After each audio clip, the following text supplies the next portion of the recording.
Welcome back in live to another episode of Rock Boys Football.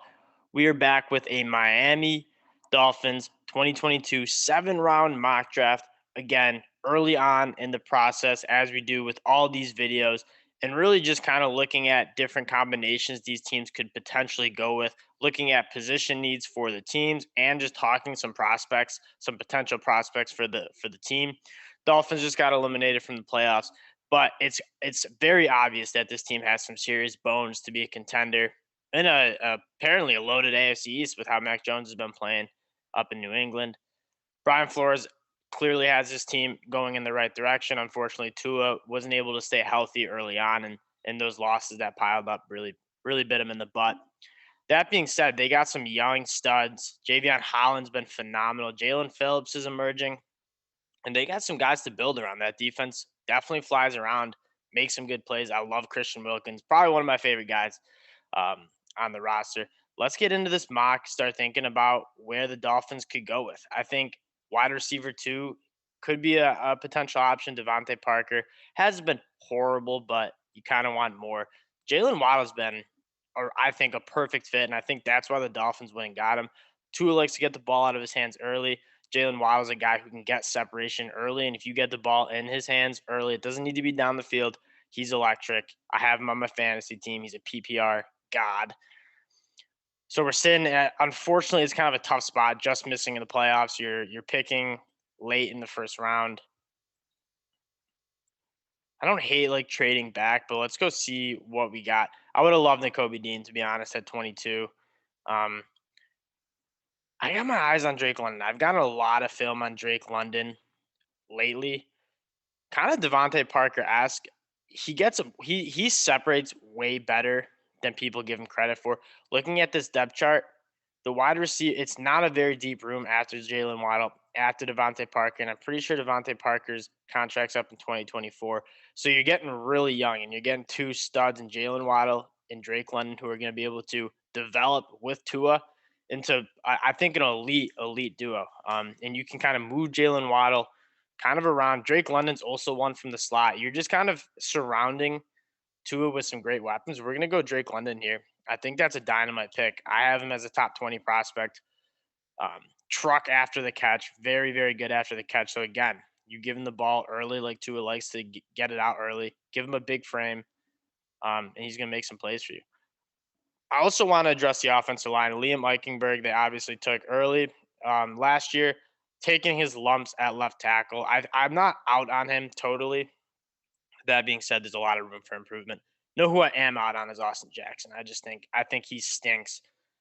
Tried him at guard or at tackle, didn't work. Pretty much epically failed. Had to kick him back in to guard, and he hasn't really been good there. So if there's like a good guard that we can kind of get, I'm game for it. Kenneth Walker falls, and that's another thing that you're looking for. You're looking at this depth chart. Duke Johnson, um, I think he's 30 years old at this point, a veteran running back who's given some good reps, but you're not building a run game around him. Miles Gaskin has been not great. I think he's averaging under 4 yards a carry, partially due to probably a weaker offensive line. But I think giving Tua another run game to lean on could be really beneficial. So we could go get Kenneth Walker. I'm not a huge fan of getting a running back with the second pick, especially with guys that I really like, being like Zach Charbonnet, Kyron Williams, possibly later. We're going to go ahead and look at the defensive prospects. Javon Holland's been really solid. I don't think we need Henry To'oTo'o is a guy to keep your eye on, and Nick Benito. I really like Nick Benito. He's might be the best pure pass rusher. I think he has the highest PFF grade in pass rushing. Struggles in the run game a little bit. Fits their defense pretty well, in my opinion. Jalen Phillips has been super solid as well. He's, as we talked about, emerging. We're gonna go back up to that big board. Let's see what we got. Again, two really good running backs here. Nicholas Petit Frere, I like too. I'm going to go Zion Johnson. Zion Johnson's just going to be a bona fide. I think he's one of the more blue chip guards in this. He transferred from Davidson, went into Boston College. I absolutely love this film. That BC team could not throw the ball for the life of them. They were pretty much just running it behind Zion Johnson, that center who I'm blanking on his name, two studs, and it was working. Zion Johnson, the guy who really excites me. Going to be able to move bodies up there, and we're going to go up and get him. Potentially talking about later picks. I like Henry To'oTo'o. I think we do need help with that middle linebacker position. Somebody who can fly out. He just went. Picking at 99. Looking at this big board. Zach Charbonnet very much excites me if he falls. Come on, Zach. Make it to us, Zach. Yeah, you got to go Zach Charbonnet. He's a complete, very, very good in pass protection. 5-star recruit from California. He went to Michigan. Was good his true freshman year. I mean, I thought we were gonna. I'm a Michigan fan. I thought he was gonna kind of be a workhorse. Obviously, Blake Corum, Donovan Edwards, Hassan Haskins kind of dominated him, and it was just a really deep room. I think he wanted more carries than he was getting, and he ends up transferring to UCLA, where he grades out as one of the best running backs in the class. 220, 6, he goes around 6'2", 220, runs really hard, has burners in the open field. Only thing I worry about is he's a little bit stiff in the open field. Struggles to make guys miss like other prospects, but he's gonna run hard. He's gonna run under his pads, and he's a big body. You can definitely lean on him. I love Zach Charbonnet as a prospect. So we're kind of addressing that run game. We get Zion Johnson, we get Zach Charbonnet, kind of revamp that potential offensive line. The defense, we haven't gone defense yet, but the defense has been solid. I wouldn't mind getting a solid middle linebacker who kind of stretches the field, goes sideline to sideline. Um, and there's some guys that I like late. Terrell Bernard is a guy that I like. I like all three of these kids: Leo Chanel, Jacoby McLean, and Terrell Bernard. If we're going on recency bias, if you want to turn on that film against Ole Miss, he was flying around the field. He's a little bit smaller, if I recall. I think he's only around 220. But I mean, I'm not worried about 220. I'm not worried about that size if you're flying around making plays. Leo Chanel is another guy who's just a hard nosed linebacker who can stretch the field and make plays. Both guys would be phenomenal takes. We're gonna go back to the big board, see if anyone really excites us. Rasheed Walker and Jackson Kirkland. I haven't watched too much film on those guys, but neither of those guys have impressed me. Jackson Kirkland obviously just got absolutely dominated by Aiden Hutchinson in that game and kind of took him down the draft board a little bit. I also wouldn't hate like a flex tackle where like you can put him at tackle, but you also can kind of put him at guard. Um, Jamari Salyer literally fits that mold. He was phenomenal against Aiden Hutchinson. I think he's going to be a guy who rises up the boards after that film. He's put together some phenomenal tape the last two games. Played pretty well against Alabama as well. Back to the big board we go. Let's check the defense side of the ball since we really haven't addressed it too much. Man, I want to go Terrell Bernard. I know it's rich. I get it's rich, but Terrell Bernard, Leo Chanel, they're both really intriguing prospects. We obviously addressed the defensive side of the ball last year with Javon Holland, with Jalen Phillips. Now you're going to get kind of I think who could be a stud middle linebacker um, at the next level, sideline to sideline guy. He can blitz really well. We're gonna go up and get him. I want to show you guys Terrell Bernard's box score against Baylor or against Ole Miss. He was, and I don't even know if the box score will give it justice. I mean, this defense was flying around. He had 10 tackles, 2 sacks. He had a pass defended. And I think he had a few tackles for a loss too. This guy was all over the field, um, and it's a phenomenal Baylor defense. We're gonna go up and get him. We're gonna go get. Oh yeah, we just got him. Now we have another pick right after it.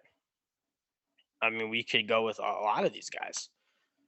Go back to that big board. Haskell Garrett is not a bad. He didn't have a very good year this year.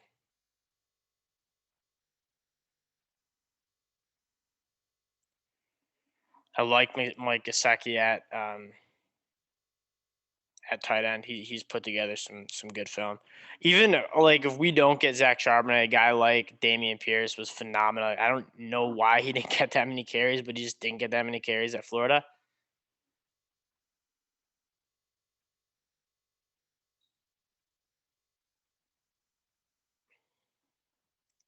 Yeah, we're gonna go up and do it. I mean, go pick the guys I like the most, and it's Jamari Salyer. Um, he's gonna be a guy who, at the end of the day, is gonna be a day 2 pick, in my opinion. Plays left tackle at Georgia right now. I worry about that length translating to the next level. Um, he's a squattier guy, 6'3", I believe, 220 or 325, squattier, not as lengthy, but very good feet, and he's very strong. He's built like a brick house. Can't really go through this dude. Um, he's a good prospect. Coming from the SEC's battle tested, as you guys all know. Um, I think that's a nails pick. And again, he's a utility guy where we just haven't really found the we just haven't found that combination. Obviously, missing on a first round tackle and Austin Jackson hurts. I'm out on him at this point. I just haven't really seen him put it together. There's not much that makes me believe that he's gonna make it happen. Go back up to the big board here. Zacoby McClain's a good target. He's very very good linebacker at Auburn. If you want to balance out Zach Charbonnet, James Cook's much more of a smoother, shiftier running back. That being said, I don't think we're going to take 2 running backs. Leo Schnell's still there. This guy, look at his stat line.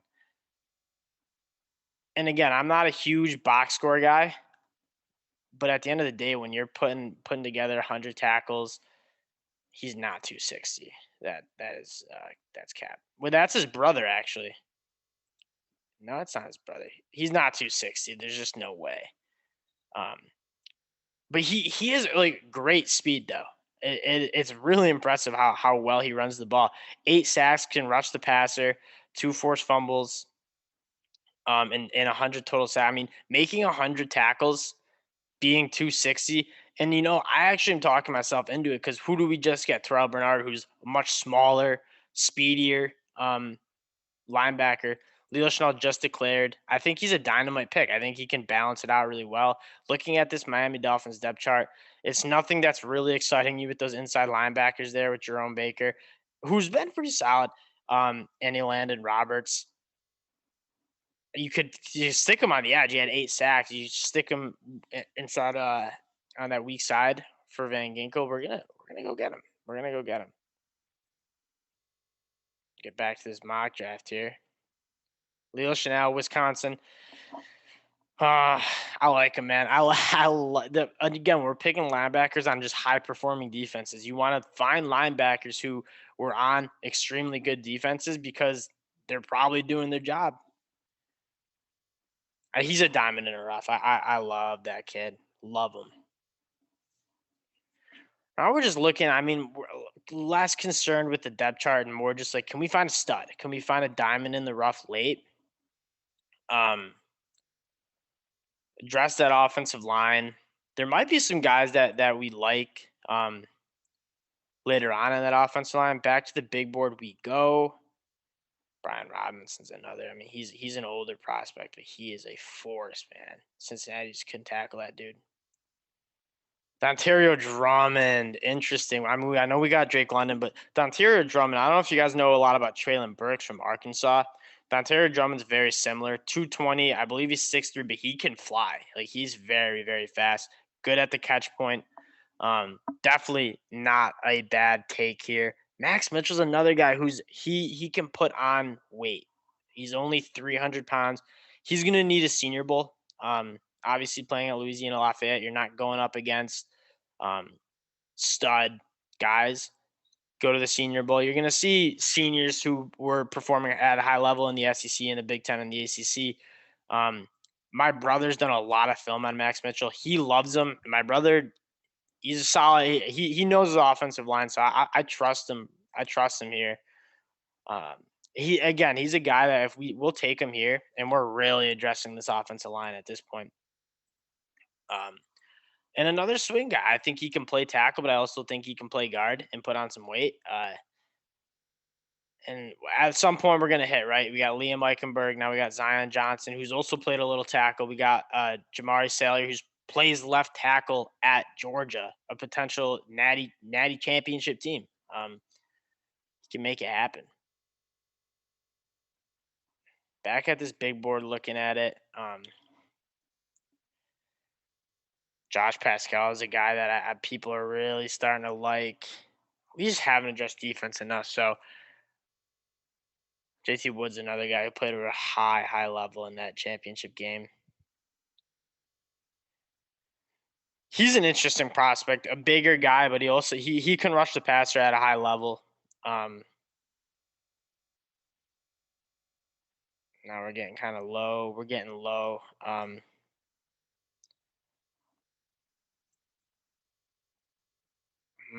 This is a tough one. This is one that's just like find your guys, find guys that you've seen tape on and you like. Um, Josh Pascal's probably that guy. I think Josh Pascal goes, and this is really his first year of really dominating. He was a high recruit coming into Kentucky. He had lymphoma or some sort of disease, and he missed a year, lost a lot of weight. He's put it on. Violent hands. Uh, I think he's more of a guy who you bring in on third and longs. You play him inside. He can rush the passer at an extremely high level from that inside position. A little bit of a tweener as of now. Looking at that depth chart, um, Christian Wilkins is a little bigger, maybe kind of like an Emmanuel Ogba type guy. I mean, they got like the same measurements. Who's been good for you guys? 9 sacks on the year. That's solid ball. Let's go up and get him. I mean, and he's a two-time captain at Kentucky, so you're also getting a guy who you're confident is gonna do the right things and probably show progression, right? Kind of the opposite of a guy like Isaiah Wilson, who you bring in and you're just a loose cannon, uh, off the field concerns. You don't know if he's gonna develop at that level. Josh Pascal, you don't have concerns about that. That guy's a dog. He's one of my. I consider myself an honorary Kentucky fan, and I watched a decent amount of him, and I'm impressed. All right, this I think is their last pick of the draft here. Zion Nelson's a guy who came into Miami. We've addressed this offensive line. If we go three, I think that's a little bit overdoing it. Um, I think Zion Nelson's a guy we've talked about him in previous videos who could afford coming back for another year. Mario Cristobal comes in at Miami, develop. Uh, he's a third-year guy, so he's relatively young. We don't need a running back. We just got Zach Charbonnet, Lapierre Strong. I like.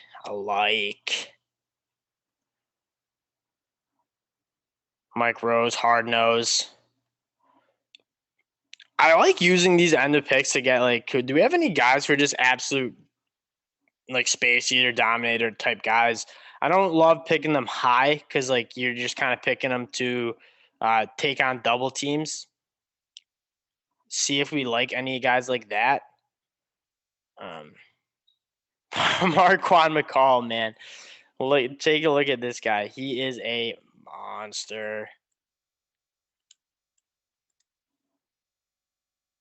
380. He's just he's a big belly. I think his Instagram name is like Big Bully. I worry. I don't know if that translates. I think he's just like if your only part of your game is just being big, that's a problem. Neil Farrell's a guy that is a little bit more intriguing. At LSU, they've had a tough year, and I think his draft stock hurt because of it. But again, we're getting an SEC guy who showed he can play at a high level at a high level. We'll go up and get Neil Farrell. Kind of give Christian Wilkin. Oh, I picked the wrong button. We usually got a defensive tackle. It would have been Neil Farrell. That's on me, guys. Again, a guy who just giving your depth to a position that those big guys need a lot of breathers. They get rolled up on. They get hurt. And kind of that's a position where you can never have that much depth and getting young guys so you don't have to pay that much to do it. I think is the move. Someone like the Bills brought in like Star Latulier. Um, Obviously a former top 10 pick, 15, I think he went. He went like 14 from Utah. Uh, Paying him a lot to kind of do that, where it's like I think you couldn't convince me that Neil Farrell couldn't do just as good of a job. Um, Look at this is a big haul. Miami has a lot of pay. This is Miami Dolphins just they excite me. I think Tua is gonna figure it out. I'm still high on him. Uh, and we're looking through. We get another weapon, kind of a Devontae Parker esque guy. Tua's gonna have a lot of big bodies to throw to in that red zone. Devontae Parker for a couple more years, Mike Gesicki, now Drake London, who I think has legit bones to be a true wide receiver one who can run with Jalen Waddle, and they kind of balance each other out. Jalen Waddle kind of a more smaller separator burner. Drake London, you concerned about the speed. He broke his ankle, but very good at the catch point, the best receiver at the catch point in the draft. I think he can separate better than people give him credit for. Put together a massive year at USC. Zion Johnson, really all I gotta say about him, blue chip guard. He's gonna run block well. He's gonna pass protect well. Uh, you're not gonna miss him. You're gonna put him in instead of Austin Jackson and he's going to be nails there. I kind of like a Liam Eichenberg, except he's struggled at tackle. But I think he's just kind of a blue chipper. Zach Charbonnet, again, I'm not the highest on taking a running back this high, but he is my RB3. We got him late third round. I don't mind taking a running back that late. Um, Terrell Bernard, a more speedier sideline to sideline linebacker. He's just gonna make plays for you. He's gonna get his hands on balls. He's gonna make plays behind the line of scrimmage. He's going to make plays sideline to sideline. I like him. Jamari Salyer, again, a guy who can play tackle. I project him as guard to the NFL. Dog, um, left tackle who looked phenomenal against Aiden Hutchinson. Probably the number one edge guy who I have number one. Lil Chanel, again, a guy I love. I'm very happy with this draft. Max Mitchell, need that Senior Bowl to see what he can do against some top guys. I think he could fill out the frame. He's a lean. I think he goes 299. Josh Pascal, a high quality dude who can rush the passer in big, heavy, violent hands. And then we obviously fat fingered that last pick, who would be Neil Farrell, who is just going to take on double teams. Um, Once again, thank you guys for hanging out with me. That's a wrap on the 2022 NFL mock draft for the Miami Dolphins. We're gonna be doing more of those, especially for the Dolphins, since they have so many picks and since they're such a good team. They're an exciting team to do it for. You're just kind of trying to find the pieces that are gonna push them over the top and get them into the playoffs. Team that barely's missed the playoffs 2 years straight now, but they excite me, and I'm very optimistic about the Miami Dolphins. So once again, I appreciate you guys hanging with me. Check out the other videos and peace.